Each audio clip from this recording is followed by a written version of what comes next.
Hey, August is the month of the Swedish crayfish season.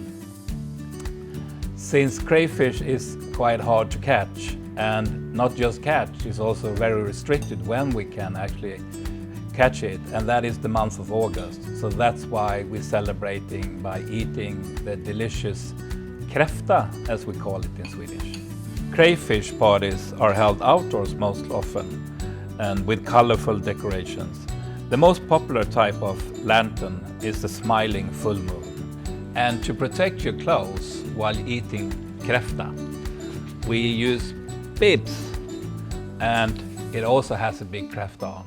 Swedes also like to wear paper hats during eating your Kräfta, and then we look like this. And when the feast begins, you can eat the cold crayfish with your fingers. And we also like to drink, of course. Skål!